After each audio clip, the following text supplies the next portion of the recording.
अच्छा भाई, आज का चैप्टर कोऑर्डिनेशन कंट्रोल जो कि बहुत आसान और सिंपल सा चैप्टर है। आज हम इसके इंपॉर्टेंस से शॉर्ट क्वेश्चन को डिस्कस करते हैं। सबसे पहला शॉर्ट क्वेश्चन, क्लोरोसिस और एट्यूलेशन में क्या फर्क है। अक्सर प्लांट्स काफी ज्यादा ग्रो कर जाते हैं विदाउट लाइट, मतलब काफी लंबे हो जाते हैं, और अगर देखा जाए ये एक्सट्रीमली लॉन्ग होते हैं और इनमें क्लोरोफिल भी नहीं बनता। आप ऐसे प्लांट के कंडीशन को नाम देते हैं एट्यूलेशन है। अगर मैं कहता हूँ क्लोरोसिस क्या, तो प्लांट का कलर जो सा येलो होना और उनमें क्लोरोफिल सफिशिएंट ना बनना, और ये उस वक्त होता है जब शॉर्ट सप्लाई होगा मिनरल जैसे नाइट्रेट और मैग्नीशियम आयन। तो इस कंडीशन को नाम देते हैं डेट इज कॉल्ड क्लोरोसिस है, जिसमें क्लोरोफिल नहीं बनते और प्लांट का कलर क्या हो जाता है, येलो हो जाता है। यहाँ पे हमारे पास आता है कैलस और गॉल्स। जो कैलस है ये बेसिकली अमोर्फस मटेरियल होता है जो कि पुअर डिफरेंशिएट है। मतलब कि आपके सामने जो अमोर्फस मटेरियल जो पुअर डिफरेंशिएट है, जो एक जगह पे रहता है, लोकलाइज है, और ये आपको उस जगह पे नजर आता है जहाँ पे कट या वाउंड होता है, जो कि कट और वाउंड कह लें या कुछ भी कह लें। और प्लांट का जो ट्यूमर है अक्सर औकात जो होता है आप इसको कैंसर का नाम देते हैं, में arise and spread through out the plant है। और ये कैंसर वाली जगह पे कह लें या वाउंड वाली कट वाली जगह पे जो अमोर्फस मटेरियल आता है जो रिपेयर का काम करता है, इसका नाम क्या है, कैलस है। गोल्स क्या होता है, अक्सर प्लांट के ऊपर छोटे छोटे अबनॉर्मल ग्रोथ बन जाती हैं। ये जो अबनॉर्मल ग्रोथ है ये बेसिकली पैथोजन की वजह से इंड्यूस होते हैं। ये ज़्यादातर हाईली ऑर्गेनाइज ग्रोथ होती है और ये भी लेस डिफ्रेंशिएटेड होता है। आप इसको गोल्स के या ट्यूमर का नाम दे सकते हैं, पर गोल्स करने वाला कौन होता है, पैथोजन या बैक्टीरिया होता है। तो जितने प्लांट के ऊपर छोटे छोटे दाने बने हो या अबनॉर्मल ग्रोथ नजर आती है, आप इसको गोल्स का नाम देते हैं। बायोरिदम बेसिकली हमारा जो बिहेवियरल एक्टिविटी होती है at regular interval of time, जो हमारे दिन के अंदर पूरा का पूरा एक रिदम होता है जिसमें हमारी बिहेवियर एक्टिविटी चेंज हो रही होती है। इस बिहेवियर एक्टिविटी को जो at regular interval of time में आप इसको नाम देते हैं बायोरिदम है। अगर बिहेवियर एक्टिविटी आप स्टडी करें 24 आवर्स के अंदर, आप इसको डायरनल सर्केडियन रिदम भी कह सकते हैं। और अगर यही बायोरिदम आप स्टडी करें 365 डेज के अंदर, तो आप इसको सर्कैनुअल रिदम का नाम देते हैं। तो सर्कैनुअल रिदम 365 डेज का होता है, जबकि 24 आवर्स के बायो रिदम को आप नाम देते हैं डेट इज कॉल्ड डायरनल या सर्केडियन रिदम है। मिसाल के तौर पर opening and closing of stomata एक दिन में देखा, आप डायरनल सर्केडियन रिदम को देख रहे हैं। अगर फ्लावरिंग इन पर एनियल प्लांट जो 1 साल के बाद या 6 महीने के बाद जो अपने फ्लावर्स को ग्रो करवाते हैं, आपने इन फ्लावर्स की ग्रोथ को देखा जो साल के बाद होती है, इसको सर्कैनुअल रिदम का नाम देते हैं। रिफ्लेक्स एक्शन, रिफ्लेक्स आर क्या है, आपका जो इनवॉलंटरी एक्शन होता है जो आपके इरादे के मुताबिक नहीं होता। जैसे आपको कहीं पे चोट लगी, आपकी आंख की आवाज निकल आई या आपने टांग को पीछे खींच लिया, तो पेन विदड्रॉ जो रिफ्लेक्स है इनवॉलंटरी एक्शन को रिफ्लेक्स एक्शन कहते हैं। इस दौरान जो नर्व इंपल्स जिस रास्ते से जा रही है, रिफ्लेक्स एक्शन को करवाने के लिए उस रास्ते का नाम है, पाथवे का नाम है, रिफ्लेक्स आर का नाम दिया जाता है। हमारे पास दो तरह के रिसेप्टर है, एक ना माइजनर कॉर्पसल है, एक ना पक्सीनियन कॉर्पसल है। माइजनर कॉर्पसल बेसिकली आपके फिंगर के पेपिलाई, जो आपके फिंगर के ये हिस्से हैं यहाँ पर मौजूद होते हैं, जबकि डीप साइड पे आपके टांगों और बाजुओं के अंदर जो मौजूद है उसका नाम पैक्सीनियन कार्पोसल होते हैं। ये अगर देखा जाए जो माइजनर है ये आपके सामने देख सकते हैं, ये स्पाइरल और ट्विस्टेड एंडिंग होती है, ये देख सकते हैं, और इसकी एंडिंग के आगे आपको नोब लाइक स्ट्रक्चर नजर आता है। जबकि जो पक्सीन है ये एनकैप्सुलेटेड न्यूरॉन की एंडिंग होती है, और इस रिसेप्टर का काम है टच रिसेप्टर, ये टच को महसूस करने में मदद देता है। जबकि पक्सीन रिसेप्टर का मेन काम है ये वाइब्रेशन और प्रेशर को डिटेक्ट करने में मदद देता है। साल्टेटरी नर्व इंपल्स क्या होते हैं, अक्सर आपने देखा होगा न्यूरॉन के ऊपर जो नर्व इंपल्स मूव करती है जंप की फॉर्म में करती है, और जंपिंग मूवमेंट को साल्टेटरी नर्व इंपल्स का नाम देते हैं। अगर माइलिनेटेड न्यूरॉन है तो वहां पे जो नर्व इंपल्स का जंप करके जाना नोड से नोड की तरफ 120 मीटर पर सेकंड की स्पीड के अंदर, इसको साल्टेटरी नर्व इंपल्स का नाम दिया जाता है। अब एक न्यूरॉन से दूसरे न्यूरॉन के दरमियान जो कनेक्शन होता है उसका नाम साइनैप्स है, और एक न्यूरॉन से दूसरे न्यूरॉन के दरमियान जो साइनैप्स बने हैं वहां पे केमिकल्स होते हैं, उनका नाम न्यूरोट्रांसमीटर है। ये केमिकल मैसेंजर होते हैं जो रिलीज होते हैं एक न्यूरॉन के axon ending of the neuron से, और ये कहां पे जाते हैं, एट साइनैप्स, जहां पे साइनैप्सिस का कनेक्शन हुआ वहां पे ये केमिकल मैसेंजर आपको नजर आते हैं। ये impulse transmitted across the synapse, एक न्यूरॉन से दूसरे न्यूरॉन की तरफ जाने के लिए, इंपल्स को ट्रांसमिट करने के लिए वहां पे कनेक्शन है जिसका नाम साइनैप्स है। और ये जो नर्व इंपल्स को एक जगह से दूसरी जगह लेके जाना होता है वो केमिकल्स की मदद से होता है, और वो केमिकल्स का नाम क्या, जो एक साइनैप्स से दूसरे एक न्यूरॉन से दूसरे न्यूरॉन में नर्व इंपल्स को ट्रांसमिट करते हैं, उन केमिकल का नाम है न्यूरो ट्रांसमीटर। इसमें एसिटाइल कोलिन आ जाता है, एड्रेनालिन, ये एक न्यूरोट्रांसमीटर है, डोपामिन और सीरोटोनिन आ जाता है। इसी तरह हमारे पास आगे एक शॉर्ट क्वेश्चन है, आरएमपी एएमपी क्या है। अगर आपकी बॉडी में नर्व इंपल्स नहीं बन रही उसको आरएमपी कहते हैं, और जब नर्व इंपल्स बन के चल रही होती है उस कंडीशन को एएमपी का नाम दिया जाता है।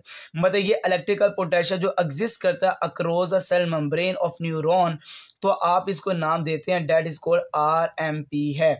मतलब वो इलेक्ट्रिकल पोटेंशियल जो एग्जिस्ट करता है across the cell membrane of neuron, तो इस वक्त आप इसको आरएमपी कहते हैं जब रेस्ट न्यूरॉन के बाहर की तरफ मोर पॉजिटिव चार्ज होगा आउटसाइड किसके लास्ट से इनसाइड द सेल मेम्ब्रेन, और आरएमपी जब नर्व इंपल्स नहीं चल रही होती उस वक्त जो इलेक्ट्रिकल पोटेंशियल होते हैं वो -0.07 वोल्ट भी कह सकते हैं या -70 मिली वोल्ट भी कह सकते हैं। जैसे इस वक्त ये हाथ है, इसके ऊपर नर्व इंपल्स नहीं चल रही तो इसको आरएमपी का नाम देंगे। जब यहाँ पे कोई चीज़ टच करेगी, टच करने के दौरान जो मैसेज जाता है, नर्व इंपल्स जाता है, उस कंडीशन को एएमपी कहते हैं। तो एएमपी बनाने के लिए सबसे पहले शर्त ये है कि एक कम से कम थ्रेशोल्ड स्टिमुलस होगी। जो थ्रेशोल्ड स्टिमुलस है इसके रिजल्ट में रिमार्केबल लोकलाइज चेंज आएगा इन द आरएमपी। जो आरएमपी उसमें चेंज आएगा और वो किस में कन्वर्ट होगा, एएमपी के अंदर। क्या चेंज आएगा, उस दौरान न्यूरॉन के बाहर की तरफ मोर नेगेटिव हो जाएगा as compare to inside the cell membrane. यहाँ पे क्या था, बाई ज्यादा पॉजिटिव था। जब आरएमपी एएमपी में चेंज होगा, जब नर्व इंपल्स बनेगी तो बाहर क्या आ जाता है, नेगेटिव, और अंदर क्या आ जाता है, पॉजिटिव आ जाता है। और उस वक्त कितना मिली वोल्ट होता है इलेक्ट्रिकल पोटेंशियल, प्लस 0.05 वोल्ट भी कह सकते हैं या प्लस 50 वोल्ट मिली वोल्ट का भी आप जिक्र कर सकते हैं। सिंपैथेटिक और पैरासिम्पैथेटिक नर्वस सिस्टम में क्या फ़र्क है, ये इमरजेंसी के वक्त होता है और ये इमरजेंसी के बाद जब आप रेस्ट कंडीशन में होते हैं उस वक्त पैरासिम्पैथेटिक होता है। मतलब यहाँ पे जो फाइबर्स हैं अराइज होते हैं from the middle portion of the spinal cord. Spinal cord के मिडल पोर्शन से जो बनता है वो सिंपैथेटिक है, जबकि स्पाइनल कॉर्ड से बॉटम से पोर्शन से जो सबसे नीचे वाले हिस्से से जो नर्वस सिस्टम बनता है उसका नाम सिंपैथेटिक नर्वस सिस्टम है। इसमें एक नर्व भी इन्वॉल्व होता है, उसका नाम वेगस नर्व है। तो इसका मतलब स्पाइनल कॉर्ड के मिडल पोर्शन से ये वाला बन रहा है और बॉटम पोर्शन से पैरासिम्पैथेटिक बन रहा है।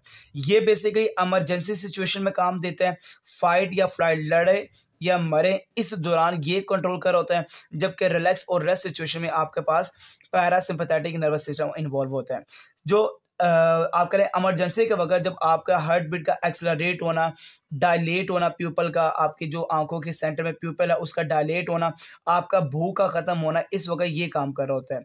जैसे इमरजेंसी से निकल आए, दोबारा प्यूपल कॉन्ट्रैक्ट हो चुका है, आपको दोबारा भूख लग रही है, प्रमोट डाइजेशन हो रही है और आपकी हार्ट बीट दोबारा रिटार्ड हो चुकी है, जो कि तेज से दोबारा नॉर्मल हो चुकी है, इस वक्त ये पैरासिम्पैथेटिक नर्वस सिस्टम काम करता है। तो ये इमरजेंसी के वक्त है और ये इमरजेंसी के बाद रेस्ट सिचुएशन में पैरासिम्पैथेटिक होता है। हैबिचुएशन बेसिकली एक लर्निंग प्रोसेस है, एक लर्निंग बिहेवियर है। ये हैबिचुएशन का मतलब है हैबिट का बनना। हैबिट का मतलब होता है आपका कोई ऐसा बॉडी का रिस्पॉन्स है जो खुद ब खुद हो जाता है, आपको पता नहीं चलता, वो आपकी आदत बन चुकी है। इसी तरह जब आप कहते हैं डिक्लाइन हो जाए रिस्पॉन्स, आपका किसी चीज़ के बारे में रिस्पॉन्स काफ़ी कम हो चुका है या ख़त्म हो चुका है, to a harmless repeated stimulus, कोई भी स्टिमुलस आ रही है आप उसके बारे में ऑटोमेटिक जवाब दे रहे हैं या आपका रिस्पॉन्स खत्म हो चुका है, आप इसको हैबिचुएशन का नाम देते हैं। मैं एग्जांपल देता हूँ, रोडेंट्स है जो कुतरने वाले जानवर होते हैं, जैसे कि कह लें गुलहरी वगैरह, ये एक अलार्मिंग कॉल देते हैं by other in their group. इसमें क्या है, इसमें लॉजिक क्या है, जो रोडेंट्स होते हैं ना जब ये खाना खोना खाने के लिए खेतों में निकलते हैं तो ये एक को खड़ा करते हैं कि कोई भी आएगा तो आपने अलार्मिंग कॉल देनी है। जब वो अलार्मिंग कॉल देते हैं तो सारे भाग जाते हैं। एक जिसको खड़ा किया था उसने अलार्मिंग कॉल दी, सारे भागे और देखा कोई भी नहीं आया, फिर दोबारा अलार्मिंग कॉल दी और सारे भागे, देखा फिर कोई नहीं आया। तीसरी दफा जो उसने अलार्मिंग कॉल दी तो कोई नहीं भागा, क्योंकि उनको पता लग गया कि कोई नहीं आएगा, ये झूठा है, ये उनका जो रिस्पॉन्स है इसके लिहाज से अलार्मिंग कॉल के लिहाज से वो क्या हो गया था, डिक्लाइन हो गया था, ख़त्म हो गया था। उनकी आदत बन चुकी थी कि ये झूठा है, ये अब भी कोई नहीं आया होगा, इसने अलार्मिंग कॉल दे दी है, कोई नहीं आया होगा। इसको कहते हैं, ये बिहेवियर का नाम क्या है, हैबिचुएशन है। आपके ब्रेन के अंदर सबसे मेन पार्ट है हाइपोथैलेमस, जो कि हार्मोन्स की प्रोडक्शन करता है। ये न्यूरल कनेक्शन बनाता है, मेजर कोऑर्डिनेशन सेंटर के साथ भी काम करता है। इसका मतलब हार्मोन की प्रोडक्शन और न्यूरल कनेक्शन बनाना हाइपोथैलेमस है, और आपकी बॉडी में जो कोऑर्डिनेशन का सेंटर है ये हाइपोथैलेमस है। कैसे कोऑर्डिनेशन सेंटर है, आपकी बॉडी का टेम्परेचर, आपकी भूख, आपका मेंस्ट्रुअल साइकिल, फीमेल के अंदर वाटर को बैलेंस करना और स्लीप वेक साइकिल जो कंट्रोल करने वाला कौन है, हाइपोथैलेमस है। हमारी बॉडी में अक्सर एक केमिकल है जिसका नाम निकोटीन है, बड़ा डेंजरस है। ये क्या एक्शन करता है हमारे नर्वस सिस्टम के लिहाज से, इसका क्या नुकसान है। देखो भाई, जो निकोटीन है ये पोस्ट सिनेप्टिक मेम्ब्रेन, जो सिनेप्स के अंदर दो मेम्ब्रेन होती है, एक प्री सिनेप्टिक है, एक पोस्ट, एक पहले न्यूरॉन के, एक बाद वाले। जो बाद वाले न्यूरॉन है उसका कहते हैं पोस्ट सिनेप्टिक मेम्ब्रेन रखने वाला। इसके सेंट्रल नर्वस सिस्टम और पेरिफेरल नर्वस सिस्टम, ये दोनों के अंदर पोस्ट सिनेप्टिक मेम्ब्रेन के ऊपर जो अफेक्ट करता है उसका नाम निकोटीन है। निकोटीन बेसिकली एक कॉपी है, और एक किसका बहरूपी है, एसिटाइल कोलिन, जो कि एक न्यूरोट्रांसमीटर है, इसका बहरूपी है। ये निकोटीन इसकी जगह पर, रिसेप्टर वाली जगह पे इसके ये अटैच हो जाता है, जिसका नाम क्या निकोटीन है। अब निकोटीन करता है क्या, ये उस जगह पे अटैच होने के बाद आपके दिल की रफ्तार को तेज कर देता है, ब्लड प्रेशर को भी तेज कर देता है, डाइजेस्टिव ट्रैक मोबिलिटी, आपके डाइजेस्टिव सिस्टम की मोबिलिटी को तेज कर देता है, जिससे वॉमिटिंग आती है, डायरिया हो जाता है, और वाटर जो सा होता है वो किडनी के अंदर ही रहना स्टार्ट हो जाता है। इसलिए कहते हैं ये जो सिगरेट पीते हैं, ये जो शीशा पीते हैं, या ये वेप जो पीते हैं, जो निकोटीन इनटेक करते हैं, उनके निकोटीन की वजह से होता क्या है, एसिटाइल कोलिन की जगह पर निकोटीन काम करना स्टार्ट कर देता है। एट द एंड ये सारे अमराज होना स्टार्ट हो जाते हैं। दो हार्मोन है कैल्सिटोनिन और पैराथेरोमोन, दोनों में क्या फर्क है। कैल्सिटोनिन ब्लड में कैल्शियम को कम करता है, जबकि पैराथेरोमोन ब्लड के अंदर कैल्शियम को ज्यादा करता है। कैल्सिटोनिन अगर देखा जाए, जब ब्लड में कैल्शियम ज्यादा हो जाए तो कैल्सिटोनिन निकल आता है, जब ब्लड में कैल्शियम कम हो जाए तो कैल्सिटोनिन नहीं निकलता, इनहिबिट होता है। पैराथेरोमोन जब ब्लड में कैल्शियम लेवल ज्यादा हो जाए तो पैराथेरोमोन नहीं निकलता, जब ब्लड में कैल्शियम लेवल कम हो जाए तो पैराथेरोमोन निकलना स्टार्ट हो जाता है। दो तरह की मूवमेंट होती है एनिमल्स के अंदर, काइनेसिस है और एक नाम टैक्सिस है।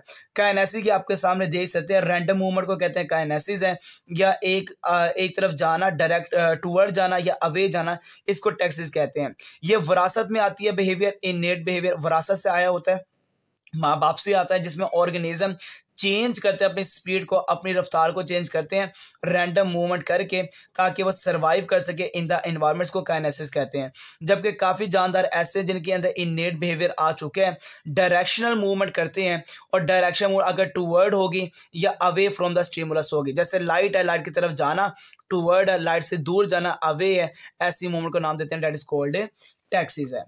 इसी तरह हमारे पास शॉर्ट क्वेश्चन आ जाता है गैस्ट्रिन और सेक्रेटिन। गैस्ट्रिन बेसिकली प्रोड्यूस होता है mucosa of the pyloric region of the stomach. Stomach के नीचे वाले हिस्से का नाम पाइलोरिक रीजन है, यहाँ से खारिज होता है गैस्ट्रिन। जबकि ड्यूडिनम से प्रोड्यूस होने वाला उसका नाम सेक्रेटिन है। ये उस वक्त निकलता है जब ड्यूडिनम के पास एसिडिक फूड आ जाता है, टच करता है इट्स लाइनिंग, तो ड्यूडिनम से निकलता है सेक्रेटिन, पाइलोरिक रीजन से निकलता है गैस्ट्रिन। ये निकलता कब है गैस्ट्रिन, ये याद रखना। इसका काम क्या है ये भी याद रखना। गैस्ट्रिन का एक ही काम है, ये स्टिमुलेट करता है, सिक्रीशन करवाता है गैस्ट्रिक जूस, मतलब गैस्ट्रिक जूस को निकालने में गैस्ट्रिन का रोल है। जबकि पेनक्रियास से पेनक्रियाटिक जूस को निकालना ये सेक्रेटिन का रोल होता है। जो गैस्ट्रिन है ये बेसिकली प्रोड्यूस होता है under the influence of protein food. जब आप प्रोटीन खाओगे ये निकलेगा, और ये किसको निकालेगा, गैस्ट्रिक जूस को निकालेगा। जब आप कहते हैं कि बाइल की प्रोडक्शन करवानी है लिवर के अंदर, तो बाइल की प्रोडक्शन करवाने के लिए सेक्रेटिन आएगा, और ये पेनक्रियाटिक जूस को भी निकालेगा, और जबकि बाइल प्रोडक्शन को भी निकालेगा। और ये खुद कब आएगा, जब एसिडिक फूड टच करेगा ड्यूडिनम की लाइनिंग के साथ। तो जब एसिडिक फूड खाएंगे तो ये निकलेगा, जब प्रोटीन वाला फूड खाएंगे तो फिर गैस्ट्रिन निकलेगा, इससे ये रिलीज होता है गैस्ट्रिक जूस, जबकि सेक्रेटिन से रिलीज होता है पेनक्रियाटिक जूस रिलीज होता है। अच्छा भाई, लर्निंग का नाम है लेटेंट लर्निंग। अब इसको गौर से समझेगा, लेटेंट लर्निंग क्या होता है।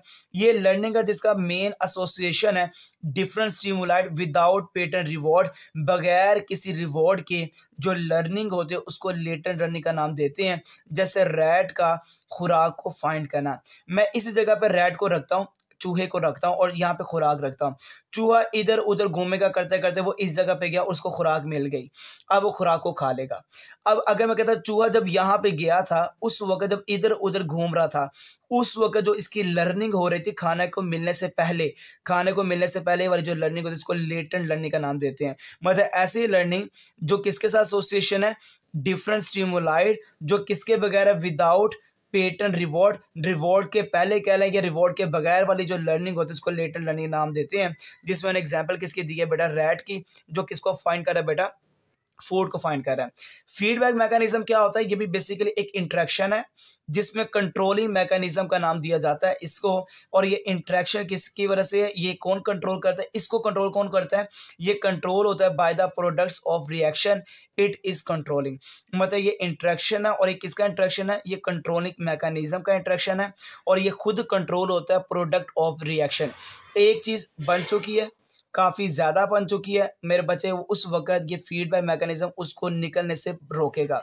मतलब एक हार्मोन की सिक्रेशन हो रही है, उसको कहाँ तक रोकना है, ये रोकने वाला ये सिस्टम है।